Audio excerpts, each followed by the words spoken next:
Welcome students, आपका Honey tuition point में स्वागत है। अब हम मोहनजोदारो शहर के बारे में पढ़ेंगे। मोहनजोदारो हड़प्पा की सबसे बड़ी बस्ती थी, ठीक है। तो इसीलिए ये अभी सुरक्षित अवस्था में पाई गई है, बिल्कुल सुरक्षित है। सुरक्षित मतलब इसके ढांचा ज्यादा बचे हुए हैं बजाय हड़प्पा के, इसलिए हम हड़प्पा के को छोड़ के इस मोहनजोदड़ो के अवशेषों के बारे में अध्ययन करेंगे। यहाँ हमें क्या प्राप्त पड़ा है, ये उस समय का सबसे बड़ा शहर या बस्ती हुआ करता था, इसकी विशेषताएं हम अध्ययन करेंगे। मोहनजोदड़ो को हम एक नगरीय या शहरी सभ्यता की बस्ती कहते हैं। ये कोई ग्रामीण बस्ती नहीं थी, इसमें ग्रामीण बस्ती के एक भी लक्षण नहीं पाए गए हैं। ये पूरी तरह से एक नगरीय या शहरी सभ्यता की बस्ती मानी गई है, ठीक है। इसके कारण भी है अपने, इसके अपने प्रमाण है। आप देखेंगे पूरे मोहनजोदारो शहर को या बस्ती को दो भागों में बांटा गया था मुख्यतः, दुर्ग और निचला शहर। दुर्ग और निचला शहर, ठीक है। दुर्ग जो एक ऊंचे स्थान पे बना हुआ, एक मिट्टी के चबूतरे पे बना हुआ स्थान था। पहले नीचे का कच्चे ईंटों से एक मिट्टी का काफी बड़ा चबूतरा बनाया गया और उसके ऊपर दुर्ग को ये स्थापित किया गया। दुर्ग पश्चिमी हिस्से में पड़ता है। इसके जब भी आप नक्शा देखेंगे तो दुर्ग एक पश्चिमी हिस्से में पड़ता है। और यहाँ कुछ प्रमुख चीजें जो पाई गई हैं, इसमें देखा गया है अन्नागार और स्नानागार। दो चीजें बहुत महत्वपूर्ण है यहाँ पे जो पाई गई हैं बड़े ढांचे के रूप में। वैसे छोटे मोटे और भी संरचनाएं मिली हैं, पर हम जब भी दुर्ग का वर्णन करेंगे जो कि पश्चिम भाग में स्थित है, तो हम दो प्रमुख चीजों के बारे में बात करेंगे, एक अन्नागार और एक स्नानागार। अन्नागार, अन्न जहाँ पे अनाज का भंडारण किया जाता था। आप समझिए वो उस समय की सभ्यता कितनी उन्नत थी कि पूरे गांव के लिए, ऐसा माना जाता है कि पूरे गांव के संरक्षण के लिए अनाज एक ही जगह रखा जाता था और सुरक्षित जगह ऊंचे स्थान पे, ताकि उसको कोई नुकसान न पहुंचे। तो वे इतने दूरदर्शी थे। और उस अन्नागार के प्रमाण भी हमें मिले हैं। अन्नागार की छत दीवार काफी मजबूत थी जो आज भी है, किंतु उसकी छत जो कि संभवतः लकड़ी से बनी हुई थी वो अब नहीं पाई जाती। हमें कैसे पता चला ये अन्नागार है? क्योंकि यहाँ पे कई लेयर में, कई सतहों में अनाज के दाने पाए गए हैं, अलग अलग तरह के अनाज के दाने पाए गए हैं जो संभवतः यहाँ अन्नागार में रखे जाते थे। अभी इसकी थोड़ी बहुत संरचना बची है। दूसरा यहाँ का महत्वपूर्ण जो स्थान है वह है स्नानागार। आप देख सकते हैं यहाँ के स्नानागार को। स्नानागार, ऐसा स्नानागार अभी तक किसी भी सभ्यता में इतने बड़े पैमाने का स्नानागार नहीं पाया गया है। इसका मतलब इसका भी अपना कोई विशेष महत्व वहां रहा होगा, और ये भी दुर्ग पे पाया गया है। अन्नागार और स्नानागार ये आसपास हैं और दुर्ग पे ही पाए गए हैं। स्नानागार की खूबी क्या है? ये 900 स्क्वायर मीटर में फैला हुआ स्नानागार है। कोई एक व्यक्ति के लिए नहीं, ये ऐसा लगता है जैसे यहाँ पे सामूहिक अनुष्ठान या सामूहिक किसी तरह के कार्य हुआ करते थे, जिसमें पूरी बस्ती के लोग सम्मिलित हुआ करते थे और विशेष मौकों पे यहाँ पे एकत्रित हुआ करते थे, ठीक है। तो स्नानागार के बारे में मैं आपको बता दूं, ये इतने आश्चर्यजनक रूप से बना हुआ है। इस स्नानागार में उतरने की, एक तो ये पक्की ईंटों का बना हुआ है, छोटी छोटी पक्की ईंटों का बना हुआ है। इसमें उतरने के लिए चारों तरफ से सीढ़ियां हैं। इसके अगल बगल बहुत एक चौड़ी दीवार है जिससे कि नजर ना आए बाहरी लोगों को। और इसमें एक बहुत ही जल निकासी प्रणाली मौजूद है। इसमें साफ पानी को भरने की सुविधा भी है और जो गंदा पानी है उसको निकलने की भी प्रणाली, दोनों ही मौजूद है, ठीक है। और ये जो स्नानागार है, इनके ऊपर कई कमरे बने हुए हैं। एक जगह 8 कमरे बने हुए हैं जहाँ पे हो सकता है कि महिलाएं इनका प्रयोग करती होंगी स्नान के बाद, और कई जगह 4-4 या 2-2 के संख्या में कमरे और भी पाए गए हैं। ये चारों ओर से दुर्ग, हमने देखा कि चारों तरफ से एक ऊंचे दीवार से घिरा हुआ है। अब हम आते हैं निचले शहर के बारे में। अब निचला शहर क्यों कह रहे हैं? निचला शहर इसलिए क्योंकि इस दुर्ग के मुकाबले ये बस्ती थोड़े नीचे स्तर पे मौजूद थी, ठीक। ये अक्सर माना जाता है कि आम लोगों की बस्ती यहाँ पे मौजूद थी। यहाँ कम से कम 20 से 40 हजार घर होने के प्रमाण मौजूद हैं। ये इतनी बड़ी बस्ती थी, तो अगर उसकी जनसंख्या का अनुमान लगाएंगे तो वो हजारों में जाएगी। 20 से 40 हजार बस्तियों में हजारों में यहाँ पे लोग रहा करते थे। और सबसे पहले निचले शहर के बारे में, आम लोगों के रहने के रिहायशी स्थान था। यहाँ एक बड़ी ही समरूपता देखी गई है। मकान के आकार लगभग एक बराबर के थे, उनके बनाने की संरचना भी एक आकार की थी।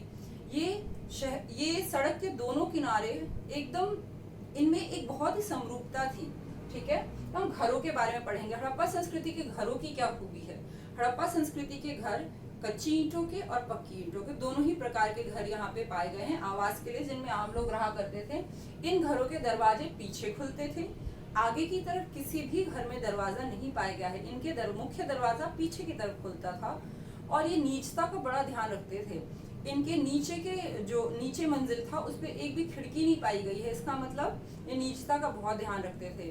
कई मकान 2 मंजिल और 3 मंजिल भी पाए गए हैं यहाँ पे, जिनपे छत और सीढ़ियां इत्यादि यहाँ पे मिली हैं। हर मकान में आंगन अवश्य पाया गया है। आंगन का मुख्य कार्य क्या था? आंगन में भोजन पकाना या सूत काटने जैसे काम महिलाएं किया करती थी। जो मुख्य द्वार था वो कभी भी आंगन के सीधे नहीं खुलता था।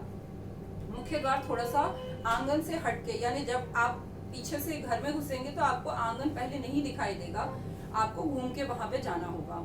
ठीक है, तो ये घर की संरचना थी। घरों में बहुत सारी चीजें कॉमन भी पाई गई हैं। बहुत सारी चीजें जैसे कि आपने देखा हर घर में जल निकासी प्रणाली, नालियां जिसे हम नालियां कहते हैं, जल निकासी या बाथरूम से कहीं से भी पानी निकलने की जो संरचना थी वो हर घर में पाई गई है। ये शहरी सभ्यता, तभी तो हम इसे कहते हैं। हर घर में एक बेहतरीन जल निकासी प्रणाली पाई गई है और वो जाके मुख्य नाली से मिलती थी, बाहर जो मुख्य नाला था उससे। यहाँ की सड़कें पक्की पाई गई हैं और ये बिल्कुल सीधी है, संपूर्ण है और ग्रिड पद्धति का पालन करती हैं। यानी एक मुख्य सड़क हो गई और गलियों से निकलने वाली सड़कें 90 डिग्री का कोण बनाते हुए उस सड़कों से मिलती थी। तो सड़कें और गलियां मिलकर ग्रिड पद्धति बनाती हैं और बहुत ही नियोजित तरीके से ये शहर या ये बस्ती बसा हुआ है। ठीक है, उसके बाद सड़कें मैंने आपको बताया पक्की थी, कच्ची ईंटों से नहीं। ये सड़कें आज भी मौजूद हैं और बिल्कुल बेहतरीन हालात में हैं। उसके बाद गलियों के बारे में मैंने आपको बताया कि हर घर के बाद गलियां पाई गई। उन गलियों में भी सड़कें पाई गई हैं जो मुख्य रूप से आके जुड़ती थी और उन गलियों के अगल बगल हर घर से निकलने वाला नाला होता था जो जाके मुख्य नाले से जुड़ता था और मुख्य नाला जो था वो शहर के बाहर जाके निकलता था। आप देखेंगे कि मैके महोदय जब आए थे हड़प्पा में तो उन्होंने यहाँ की जल निकासी प्रणाली को दुनिया की सबसे अद्भुत प्रणाली कहा था। क्यों कहा था? ऐसी नालियां उन्होंने और किसी सभ्यता में देखी ही नहीं थी। यहाँ की नालियां बिल्कुल पक्की हुई थी, पक्के ईंटों से बनी हुई थी, उसके ऊपर चिनाई की गई थी जिससे कि वो खराब न हो। काफी गहरी नालियां थी, ऊपर से ढकी हुई थी। हर घर से नालियां बड़ी व्यवस्थित तरीके से निकलती थी और जो शहर के बाहर जाके और वो गंदगी छोड़ती थी। तो इससे क्या होता था? शहर काफी साफ सुथरा और सुरक्षित था। उसके बाद कुआं, यहाँ पे एक तो जितने भी बाथरूम पाए गए हैं घरों में, जो स्नानागार पाए गए हैं, घर के अंदर जो स्नानागार है वो सभी, घर भले कच्चे आंगन सब कच्चे पाए गए हैं, घर में कच्चे ईंटें पाई गई हैं, लेकिन जो स्नानागार था उसकी जो फर्श है वो बिल्कुल पक्के ईंटों की बनाई गई है और हर घर में कुआं अवश्य पाया गया है। ये कुआं मुख्य आंगन में ना होके बैठका के पास हुआ करता था ताकि अगर राहगीर भी आते जाते उनको अगर प्यास लगे तो वहां से पानी पी सकें। इस शहर में 700 से अधिक कुएं आज भी मौजूद हैं, पाए गए हैं। हालांकि वर्किंग में नहीं है, आप उसका प्रयोग नहीं कर सकते, लेकिन वहां मौजूद हैं ये। तो आपने देखा किस तरह से दुर्ग और निचले शहर में ये अंतर पाया गया है। हालांकि ये कहना मुश्किल है कि दुर्ग में राजा महाराजा या उस समय के कोई शासन करने वाले लोग रहते थे, ऐसा कोई प्रमाण नहीं मिला है। लेकिन निचला शहर तय है कि यहाँ पे आम निवासियों के लिए शहर बनाया गया था और ये शहर ऐसा है जिसकी खूबी किसी अन्य सभ्यता में नहीं मिलती, उस समय के समकालीन किसी भी सभ्यता में नहीं मिलती। तभी हम इसको एक नगरीय और शहरी सभ्यता कहते हैं। जैसा कि आप देख लीजिए आज भी कई ऐसे शहर है जहाँ पे ये गुण आपको नहीं मिलेंगे और हड़प्पा में ये लगभग 4500 साल पहले मौजूद था। और सिर्फ हड़प्पा में ही नहीं, और भी कई उस समय के प्रमुख शहरों में ये संरचनाएं हमें मिली हैं, कहीं पे कम और कहीं पे ज्यादा मात्रा में। अब हम हड़प्पा के सामाजिक भिन्नता के बारे में पढ़ेंगे। अब हम ये जानने की कोशिश करेंगे कि क्या हड़प्पा में कोई सामाजिक भिन्नता मौजूद थी या नहीं। ठीक है, तो स्टूडेंट्स, हम किसी भी संप्रदाय में या संस्था में या सभ्यता में कैसे पता लगाते हैं कि वहाँ पे कोई सामाजिक विभिन्नता मौजूद है या नहीं। सामाजिक विभिन्नता का मतलब समझ लीजिए, इसका मतलब होता है समाज में अमीर गरीब का होना, राजा प्रजा या अलग अलग वर्गों में समाज बटा हो, चाहे वो आर्थिक आधार पे हो या सामाजिक आधार पे हो, इस तरह का क्या कोई विभाजन था, यही जानने की कोशिश हम अपने इस टॉपिक में करेंगे। ठीक है, तो हड़प्पा में सामाजिक विभिन्नता जानने के दो तरीके थे। यह दुनिया में कोई भी संस्कृति है तो उसकी सामाजिक विभिन्नता को जानने के लिए हम दो तत्वों का इस्तेमाल करते हैं, दो चीजों का इस्तेमाल करते हैं, जिससे पता चल सके कि उस समय जो समाज था उसमें किस तरह की भिन्नता मौजूद थी या नहीं थी। ठीक है, या सब समान थे, उनमें किसी प्रकार की भिन्नता नहीं थी। तो हड़प्पा के बारे में आपको जान के आश्चर्य होगा कि हड़प्पा में बहुत ज्यादा सामाजिक भिन्नता नहीं पाई गई है, और ये हमें दो चीजों से पता चलता है। सबसे पहला शवाधान और दूसरा पुरातात्विक वस्तुएं जो वहां पे प्राप्त हुई हैं खुदाई के दौरान। ठीक है, तो हम शवाधान के बारे में बात करते हैं। शवाधान क्या होता है? किसी भी समाज में किस तरह से शवों को दफनाया जाता है या जलाया जाता है, या शवों को दफन करने की क्या प्रक्रिया है। ठीक है, किस तरह से शवों का शवाधान किया जाता है, इसके द्वारा हमें बहुत कुछ पता चलता है। जैसे कि हम मिस्र का उदाहरण लेते हैं। मिस्र की संस्कृति में सामाजिक भिन्नता बहुत ज्यादा थी, इस कारण वहां पे जो शव थे वो कई प्रकार के पाए गए हैं। जैसे कि शवों को बड़े बड़े बिल्डिंग बनाए जाते थे, उसके नीचे, जिसे हम पिरामिड के नाम से जानते हैं, उसके नीचे राजाओं के शव को, या जितना ही अमीर व्यक्ति होता था, जितना बड़ा व्यक्ति होता था, उसको जहाँ दफन किया जाता था वो विशिष्ट रूप से बनाया जाता था। उसके साथ बहुमूल्य वस्तुएं, कीमती आभूषण, उसके यहाँ तक कि नौकर चाकर को भी साथ में दफन कर दिया जाता था। लेकिन हमारी जो हड़प्पा संस्कृति है उसमें इस तरह के उदाहरण नहीं पाए गए हैं। आप देखेंगे कि हड़प्पा में जो शवाधान पाए गए हैं, जो शव पाए गए हैं लोगों के हड़प्पा कालीन, उन्हें गर्त में पाए गए हैं, यानी उन्हें दफनाया जाता था। उस समय कोई जलाने की प्रक्रिया नहीं थी।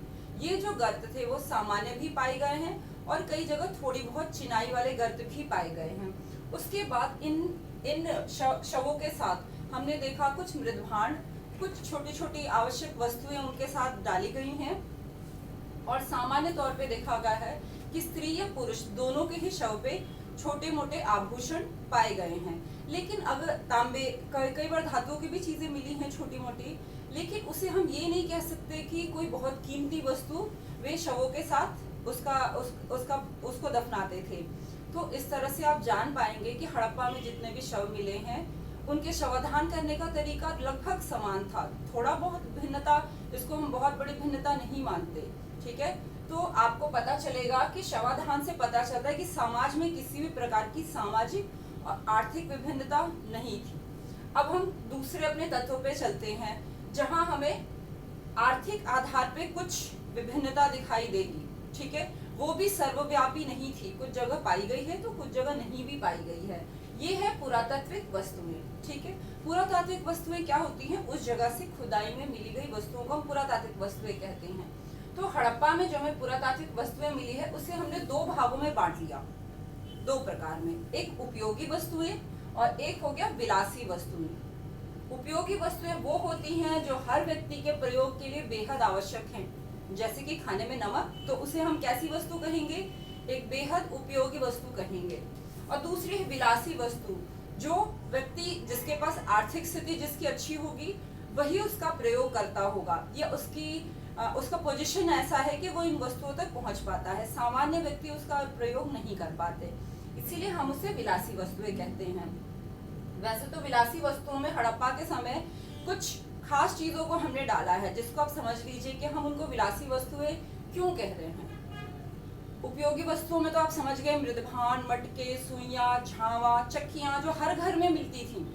हर घर में मिलने वाली चीजों को हम ज्यादातर घरों में, चूल्हे, इन सबको हम किन में रखेंगे? उपयोगी वस्तुओं में रखेंगे, जो कि हर बस्ती, हर नगर, हर शहर में पाई गई हैं। लेकिन जो कुछ विशेष शहरों में पाई गई हैं या कुछ विशेष स्थानों पे पाई गई हैं, ऐसे चीजों को हम विलासी में रखेंगे। और मैं आपको बता दूं कि इनको विलासी क्यों कहते हैं, क्योंकि ये जो वस्तुएं होती हैं वो दुर्लभ प्रकार की होती हैं, या कीमती होती हैं, महंगी होती हैं। दुर्लभ है, ये कीमती है या महंगी है, तो हम उन्हें किस में गिनेंगे? विलासिता वाली वस्तुओं में। दूसरा, स्थानीय रूप से अनुपलब्ध हैं, ये स्थानीय रूप में नहीं मिलती। मान लो हमारे देश में कोई चीज नहीं मिलती, तो हमारे लिए वो दुर्लभ है, हम कहीं बाहर से उसको मंगाते हैं, उसे भी हम किस में रखेंगे? विलासिता की वस्तुओं में रखेंगे। और तीसरी चीज है, उसको बनाने की प्रक्रिया बेहद जटिल रही होगी। जटिल मतलब कठिन, उसको बनाना आसान नहीं रहा होगा। जैसे एग्जाम्पल के तौर पे आपके बुक में दिया हुआ है एक वस्तु फ्योन्स। फ्योन्स बहुत बार प्रश्न में पूछता है, खासकर 1 नंबर और 3 नंबर के प्रश्न में ये अक्सर आता है कि फ्योन्स क्या है। तो आपका जानना बेहद जरूरी है कि फ्योन्स क्या है। फ्योन्स हड़प्पा, सिर्फ हड़प्पा में पाई गई एक ऐसी वस्तु है, ऐसे पात्र हैं, पात्र इसको पात्र बर्तन समझ लीजिए, छोटे या बड़े, कई प्रकार के फ्योन्स मिले हैं। फ्योन्स बनते कैसे थे और उन्हें दुर्लभ क्यों माना जाता है? फ्योन्स जो थे वो रेत के बनते थे, रेत को घिस के उसके अंदर चिपचिपा पदार्थ और रंग डाला जाता था, फिर उनको घिस के और उनके ऊपर फिर नक्काशी की जाती थी। बहुत ही कठिन प्रक्रिया थी, इसीलिए हम फ्योन्स को क्या मानते हैं? एक दुर्लभ और विलासी वस्तु मानते हैं। ठीक है, तो आपको समझ में आया कि सामाजिक भिन्नता का पता हमें पुरातात्विक वस्तुओं से कैसे पता चलता है। ठीक है, तो पुरातात्विक वस्तुओं के आधार पर हम कह सकते हैं कि उपयोगी वस्तुएं तो ज्यादातर छोटे ग्रामीण बस्तियों में पाई गई हैं, जैसे लोथल, कालीबंगन, राखीगढ़ी, ऐसे जो छोटी छोटी बस्तियां थी वहां पे हमने देखा, चाहुंदड़ो, वहां पे हमने देखा कि छोटी छोटी उपयोगी वस्तुएं हर जगह प्राप्त हुई हैं, जिनका मैंने उदाहरण आपको बताया था कि इनमें क्या क्या चीजें आती हैं। किंतु विलासी वस्तुएं जो हैं वो सिर्फ बड़े शहरों में पाई गई हैं, जैसे कि हड़प्पा और मोहेंजोदड़ो। यह जो व्यापारिक रूप से प्रतिष्ठित शहर थे वहीं पे पाई गई हैं। ये दिखाता है कि आर्थिक आधार पे नगरों का वर्गीकरण था। जो सामान्य गांव या छोटी बस्तियां थी वहां पे विलासिता की वस्तुएं नहीं पाई गई हैं या कम मात्रा में पाई गई हैं, क्योंकि उनकी आर्थिक स्थिति इतनी उन्नत नहीं थी या ये वस्तुएं उनके लिए दुर्लभ और महंगी थी, वे उसको नहीं खरीद सकते थे। वही उपयोगी चीजें छोटी बस्तियों में मिली हैं और विलासिता की वस्तुएं जो बड़े उस समय के नगर थे उनके अंदर पाई गई हैं, जिनका व्यापार दूर दूर तक हुआ करता था और ये आपस में एक दूसरे का आदान प्रदान पद्धति द्वारा इसका प्रयोग किया करते थे। ठीक है, तो हम अपने अब अगले टॉपिक पे चलते हैं। सामाजिक भिन्नता के बाद हम शिल्प उत्पादन के बारे में पढ़ेंगे। हड़प्पा में जिस प्रकार का शिल्प उत्पादन हुआ करता था इसके विषय में हम थोड़ी विस्तार से पढ़ेंगे। ठीक है, तो शिल्प उत्पादन का मतलब क्या होता है? शिल्प उत्पादन आज के डेट में आप फैक्ट्रियों से इनका अनुमान लगा लीजिए या उद्योगों से अनुमान लगा लीजिए, जहाँ पे कच्चे माल का प्रयोग करके कुछ विशेष वस्तुएं बनाई जाती थी, कुछ अलग प्रकार की वस्तुओं का निर्माण हुआ करता था। ऐसे चीजों को, ऐसे जगहों को हमने किस रूप से समझा है? शिल्प उत्पादन केंद्र के रूप में। ठीक है, ऐसे जगहों को हम शिल्प उत्पादन केंद्र के रूप में जानते हैं। शिल्प उत्पादन में बहुत सारी ऐसी चीजें मैं आपको समझाने के लिए कह रही हूँ कि जैसे आज जहाँ भी कोई उत्पादन क्षेत्र, आप एक छोटी या बड़ी फैक्ट्री जहाँ पे लोग निर्माण कार्य करते हैं वो इसके अंदर आता है। अब मैं आपको बता दूं शिल्प उत्पादन केंद्र में कार्य क्या होते हैं, कौन कौन से काम किए जाते थे हड़प्पा के समय। आज की बात नहीं, हड़प्पा के समय में कौन कौन से कार्य किए जाते थे इन केंद्रों में जहाँ पे शिल्प उत्पादन का कार्य हुआ करता था। तो सबसे पहला कार्य था मनके बनाना। मनके का अर्थ है माला में जो गोल और अलग अलग विभिन्न प्रकार के जो मनके इस्तेमाल होते हैं उनको बनाने का कार्य यहाँ पे हुआ करता था। दूसरा, शंख की कटाई का कार्य। शंख यहाँ क्योंकि समुद्री किनारा था, समुद्र के किनारे बहुत सारे विभिन्न प्रकार के शंख पाए जाते थे, तो उसका भी प्रयोग यहाँ पे इसकी कटाई का कार्य हुआ करता था। धातु कर्म का कार्य, विभिन्न प्रकार की जितनी भी प्रकार के धातुओं का उनको जानकारी थी उससे जुड़े हुए कार्य शिल्प उत्पादन केंद्रों पे हुआ करता था। मुहर बनाने का कार्य भी इन उत्पादन केंद्रों पे होता था। और बाट बनाने का काम, वजन करने के लिए, चाहे बड़े वजन के लिए अलग प्रकार के बाट बनाए जाते थे और छोटे वस्तुओं को वजन करने के लिए अलग प्रकार के बाट भी यहाँ पे पाए गए हैं। तो ये सारे कार्य क्या कहाँ पे हुआ करते थे? शिल्प उत्पादन केंद्रों में।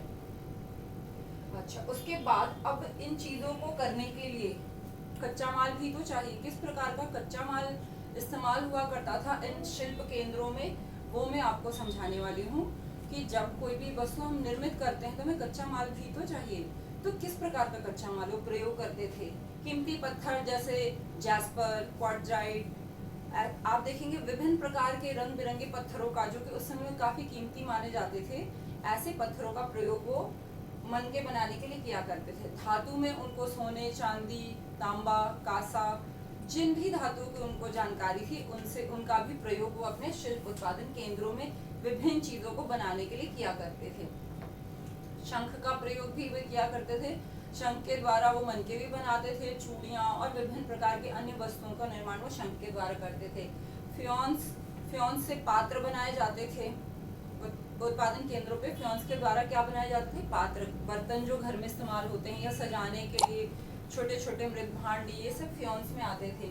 और पकी हुई मिट्टी का भी प्रयोग वहाँ पे किया जाता था। ठीक है, तो इनका कच्चे माल के रूप में प्रयोग होता था, जो अगल बगल या कई बार दूरस्थ क्षेत्रों से भी मंगा के इस्तेमाल किया जाता था। उत्पादन केंद्रों की आप पहचान कैसे करेंगे, कैसे आपको पता चलेगा कि कहाँ पे किस स्थान पे किस प्रकार के कार्य किए जाते थे और वो एक सामान्य घर है या कोई शिल्प उत्पादन केंद्र है। तो शिल्प उत्पादन केंद्रों की पहचान करना बहुत ही आवश्यक है। ये प्रश्न अक्सर परीक्षा में पूछा जाता है कि किस तरह से जो हड़प्पा कालीन शिल्प उत्पादन केंद्र थे उनकी पहचान की गई या आप कर सकते हैं। इस तरह का प्रश्न आता है, तो आप समझ लीजिए इसका उत्तर आपको क्या लिखना है। इसका हम 3 प्रकार से पता लगाते हैं। कच्चे माल के द्वारा, जो भी प्रयुक्त कच्चा माल होगा, जो भी औजार वहां पे इस्तेमाल किए गए होंगे, और परित्यक्त वस्तुओं के आधार पे। जैसे मैं आपको एग्जांपल देके बताती हूँ। कच्चा माल मतलब जहाँ शंख का कार्य होता होगा, वहाँ शंख कच्चा माल वहाँ पे प्राप्त हुआ है, शंख जैसी वस्तुएं मिली हैं। जहाँ धातु के कार्य हुआ करते थे वहाँ विभिन्न प्रकार के धातु मिले हैं।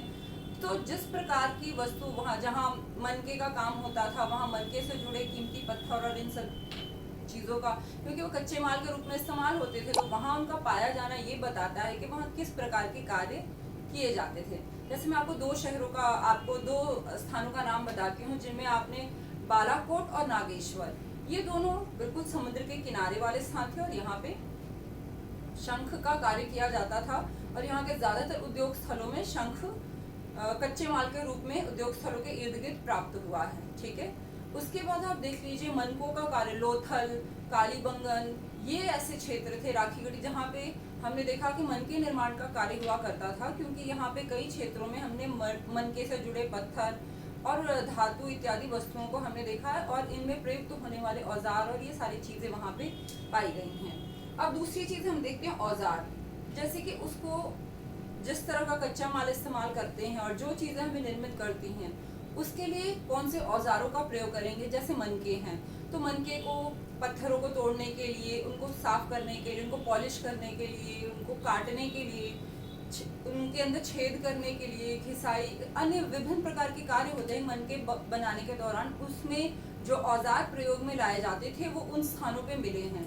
तो इससे हमें पता चलता है कि इस प्रकार के औजार जब प्रयोग होते होंगे तो किस प्रकार की वस्तुएं वहाँ पे, जैसे जहाँ शंख पाए गए हैं वो काटने के औजार पाए गए हैं, और जहाँ पे मनके पाए गए हैं वहाँ उसको पॉलिश करने का, उसमें छेद करने का, इस प्रकार से जुड़े औजार पाए गए हैं। इस आधार पे हम पता करते हैं। और तीसरा है परित्यक्त वस्तुएं।